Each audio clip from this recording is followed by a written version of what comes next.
2023 season of the UIM F1H2O World Championship fires into life with the Kopiko Grand Prix of Indonesia, visiting Indonesia for the first time, and locals spared no effort in welcoming the F1H2O family. Even the president of Indonesia, Jokowi, attended the event and handed out the winner's trophy. The race would take place on Lake Toba in northern Sumatra. The lake sits in the ancient caldera of a supermassive volcano that exploded 70,000 years ago in a climate-changing event. The eruption is reputed to be the largest volcanic explosion on Earth in the last 25 million years.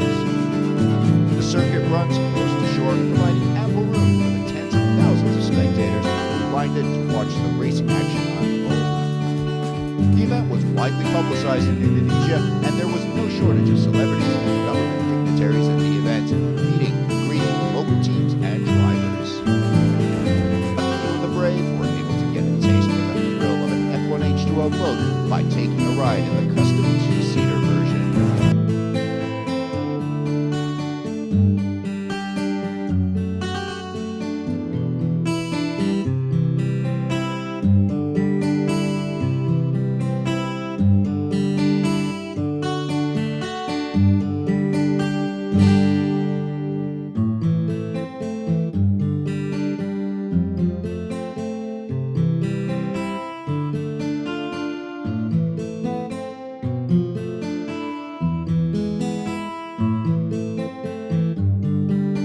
Now let's take a look at what makes this class of F1H2O boats special.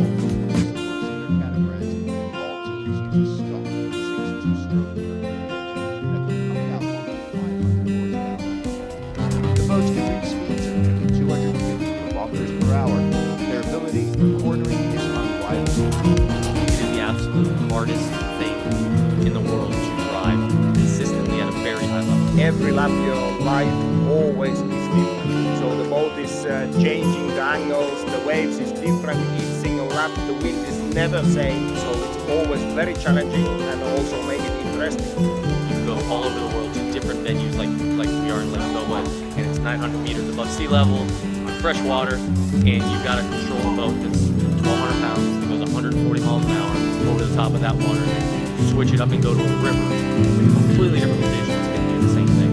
So I think new drivers, when they come in here, they have certain expectations how it will be, but for me, first time they hit the water and everybody is pushing, the reality hits you, how hard it's to push on the limit and try to stay close to the top guys. It's not like a fast car, it's fantastic. You fly on the straight and in the corners, and it's really tough to drive them in the speed that you do, so it's a fantastic thing. You have to be F1 in your boat, you have to really understand mechanics. These things, while they're amazing, never drive perfect. Like, you get it where it's absolutely perfect, and all of a sudden the wind kicks up from one side, and now it's a mess. So you got to figure out a way to make it work. The race weekend features 3 practice sessions, a pole position qualifying session, and the Grand Prix race. Teams and drivers have to methodically find the right combination of propellers, boat balance, and engine tuning to be the fastest out there and bring home the win. This year's championship has attracted 10 teams and 20 drivers from all over the world. The man to beat, 3-time defending world champion Sean Torrente of Team Abu Dhabi, which also won the team championship in 2022. After dominating most of the 2022 season, Torrente's hopes for his 3rd championship were dashed in the last race in Sharjah after a massive crash with his teammate Thani Al-Khamzi. Defending champion Jonas Andersson was on his way to a 2nd championship when his engine broke down and Torrente's luck turned around in the most dramatic fashion. Coming into the season with such a quick turnaround from winning the championship in Sharjah, you know, our goal as always is to win the first race and let's start out in front, which we've done for the last 4 years, and that's very difficult on its own. So that's obviously our goal, but this year, you know, the bigger goal is obviously to get my 4th championship, to continue the unbelievable run that Abu Dhabi has been on. Torrente's veteran teammate Emirati Thani Al-Khamzi also had a shot at the championship, but will have to go at it again this season. Team Sweden's Jonas Andersson doesn't have the might and resource of Team Abu Dhabi, but has shown he has the tenacity and craft to beat them. He swept the championship out from under their feet in 2021 and is eager for another title. Sure, it was a disappointment in Sharjah when we broke down, but we know that it can happen, and it happened in the worst time. So, but for this season, we need to be better prepared and try to get points in all the races and focus for the championship. Andersson drives alongside Finnish teammate Kalle Vippo, who is still chasing a podium finish.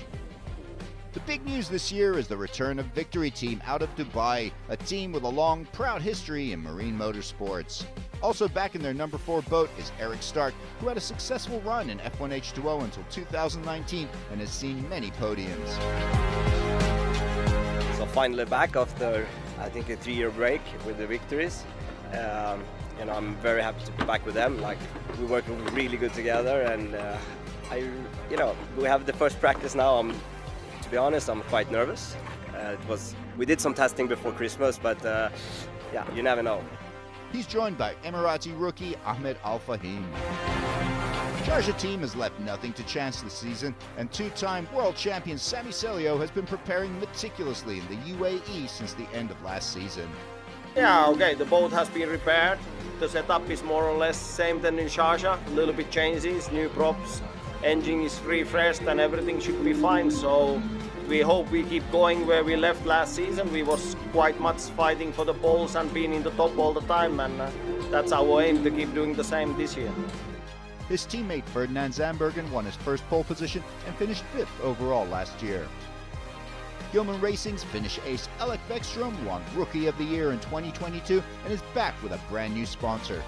Yeah, it's great to be in Indonesia, new sponsor. Looks good on the boat, hopefully it's also fast.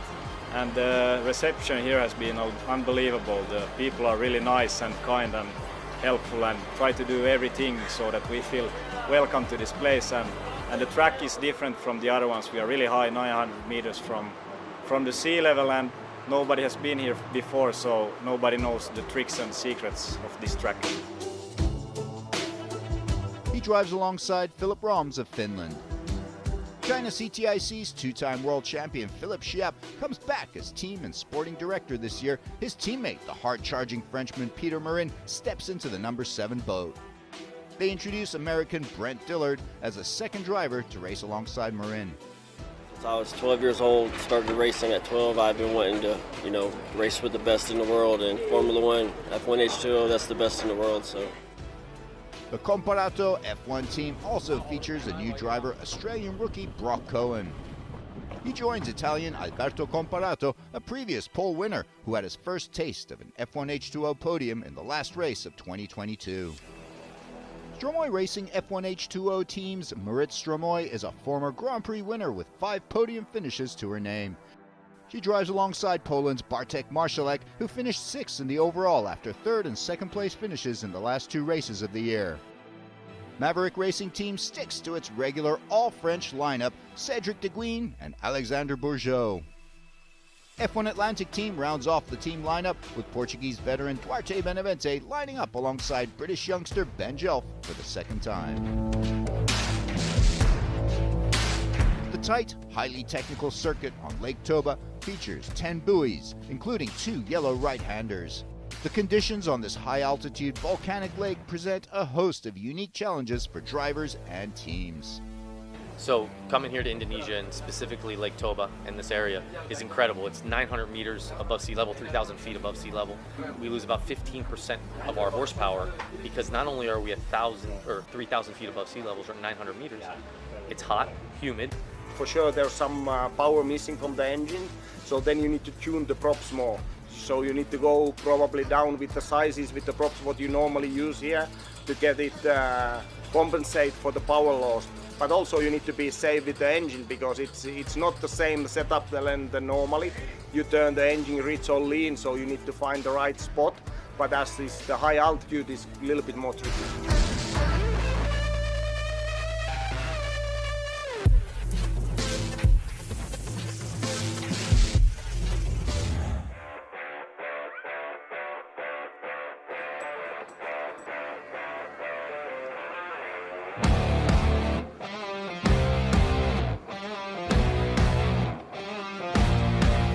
The first qualifier session of 2023 kicked off on a sunny, early race day morning.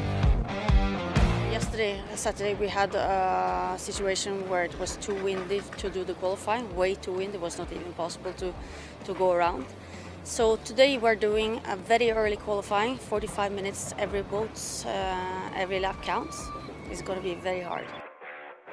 I'm feeling good for qualifying, we are ready. The team worked hard to fix everything from this morning because we had one engine or one cylinder not running. And now we will go for the qualifying. Comparato F1's rookie driver Brock Cohen was over 5 seconds off the pace, while his teammate Alberto Comparato, a previous pole winner, was languishing back in 12th spot. Yeah, I feel from immediately I had no power, but it was too late. We tried to fix it, and now we find out what it was, but it's too late for the qualifying. Gilman Racing's Alec Beckstrom, who had high hopes for this race, was yet again haunted by engine issues. Stromoy Racing's Marit Stromoy was hovering in midfield throughout the session, over 2 seconds off the pace. Difficult. I mean, the racetrack is a lot better, but we didn't have the speed. No. Both Team Sharjah boats were highly competitive, with Zandbergen maintaining 5th spot and Sami Celio continuing to break through to the top spot, trading it with Sean Torrente in a back-and-forth battle for pole.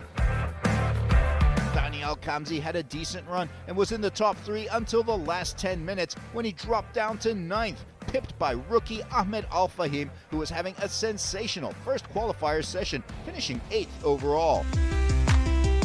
To be honest, I'm a bit surprised from my result. For me, I'm very happy with the result.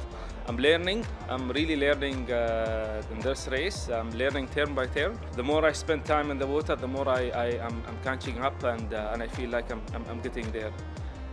And I'm getting there sooner than I expected. CTIC team's Peter Marin, now in his number 7 boat after Philippe Chiappe's retirement. He was running well, but unable to break into the top 5, ended in 6th.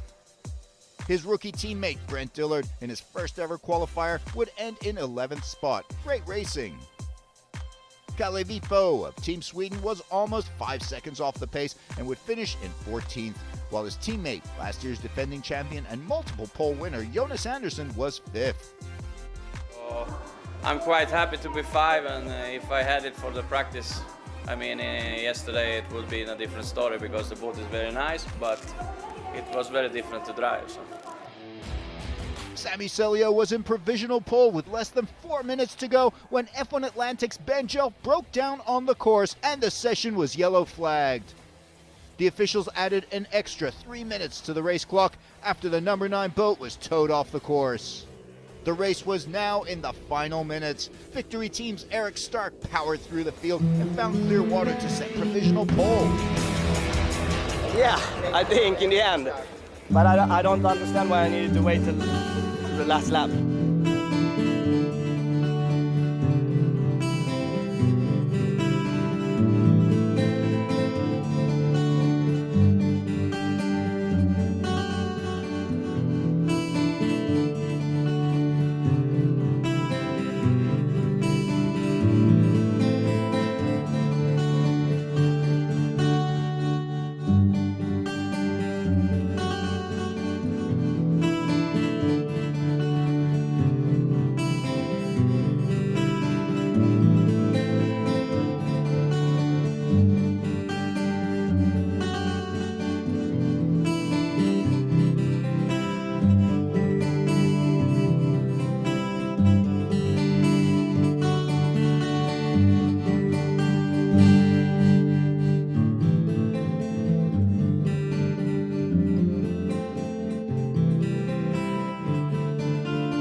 And the race is on. The field roars off the pontoon, but Torrente looks like he may have jump-started.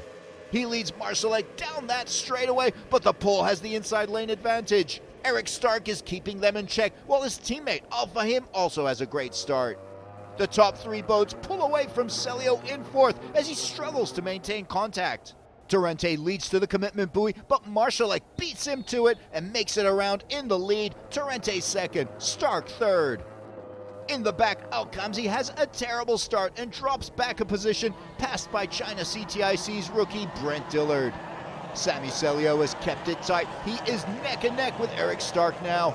Celio has the speed and takes 3rd from Stark before heading to the left-hander.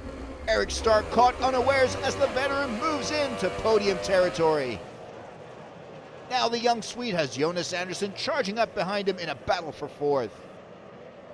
Andersson is ducking and weaving in and out of the blue victory boat spray, trying to find a line around his fellow countryman Stark. Eric Stark holds down his position, battling through Celio's spray ahead of him. Andersson now takes the inside lane on their way to the yellow right-hander. He is neck and neck, but Stark surges ahead just in time and shuts out Andersson, who loses speed and watches the blue boat speed away. Entering lap 2, and the positions remain the same. Marszalek pushing hard has just enough of a gap ahead of Torrente to deter passing. Celio keeping up with the two leaders. Andersson has regained his pace and is nipping at Stark, while China CTIC's Peter Marin is behind them in 6th place. Celio's teammate Ferdinand Zandbergen is 7th. Philip Roms is in 11th. Gilman Racing's only hope after Alec Vekstrom is unable to start the race. Let's have another look at the starts. Torrente's #1 boat starts before that green flag comes down. Here's another angle, and it's pretty obvious it's a jump start. That will mean a lap penalty if confirmed at the end of the race. Back to the race, Marszalek in the 50th race of his life and first time in the lead, but there are still 16 laps to go, and behind him are former champions ready to pounce on any mistake. There are 3 boats bunched up in the battle for fourth, with Stark leading, Andersson keeping up the pressure, and in 6th behind them is Peter Marin, looking for an opening if anyone makes a mistake. Peter Marin is now the lead driver on China CTIC team, and living up to Philip Schiap's legacy will not be easy. Positions remain unchanged going into lap 5. Marszalek has a 3.83 second gap over Torrente and over 9 seconds over Celio. Jonas Andersson in 5th is still feeling the pain of that devastating loss last year, just laps away from his 2nd World Championship, and he's determined to have another go at it. Murat Stromoy has slowed down and pulls off the course. Just drop power. Already from the beginning out of the jetty it was quite dead, and then it just dropped after, I don't know, 5 laps or something. So... Entering lap 8, the boats are now having to negotiate around back markers, and the gaps with the leader tighten up. Torrente is yet unawares of whether he will receive a penalty or not, keeps the pressure on Marszalek. The Polish ace has to tend to his engine and not push too hard till he can finish the race.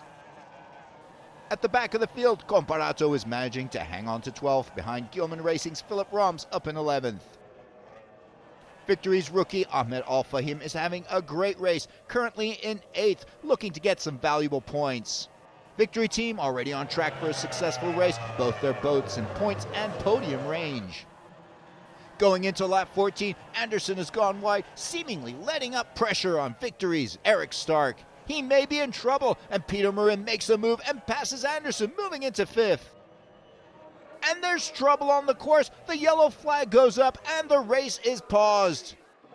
Sharjah team's Ferdinand Zandbergen's boat is swimming upside down. He appears to be okay as the Osprey rescue team help him onto the rescue boat.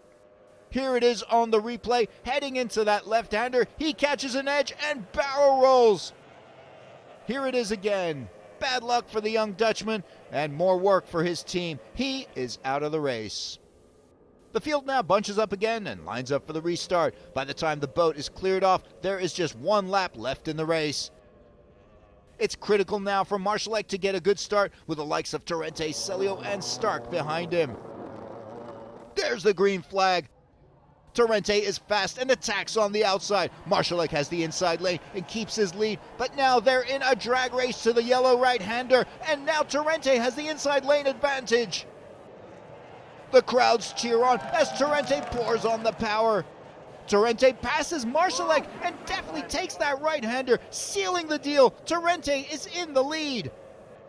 Marszalek now has the inside to the next left-hander, but it is too late. Torrente is on the warpath and surges away. Marszalek now has Celio behind him, but he is just able to keep his 2nd position. Eric Stark is 4th. victory driver is attacking Celio, trying to find a way through the spray, but to no avail.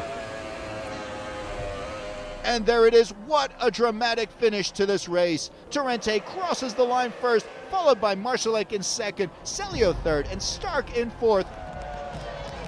But it is confusion as drivers head back to the pontoon and await judgment on Torrente's jump start. It's really close. I think maybe. I was leaning on the button. It's really, really close. If I jumped or not. It's really close. So we'll see. I don't know, but either way, it was great racing. I had fun making the pass on him.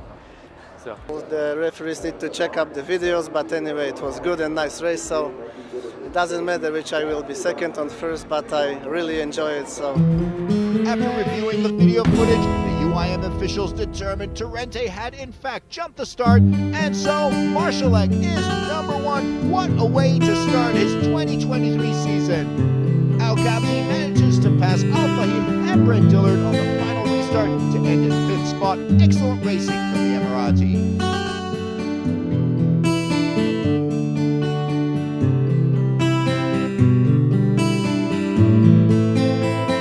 Bartek Marszalek accepts the winner's trophy from the President of Indonesia. And what a moment for the overall World Championship standings, Streamline Racing's Bartek Marszalek stands above the rest, now with a potential championship win in his sights.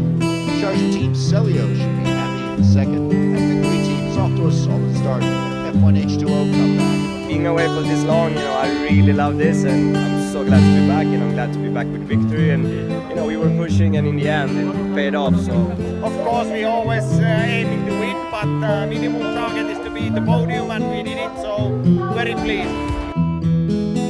it's very, very nice. So it was realized of my dream. We need to push very hard for our goals in our lives. It will come sooner or later, but believe yourself. I'm very happy and grateful for all the people who give me opportunity to race in F1. Thank you.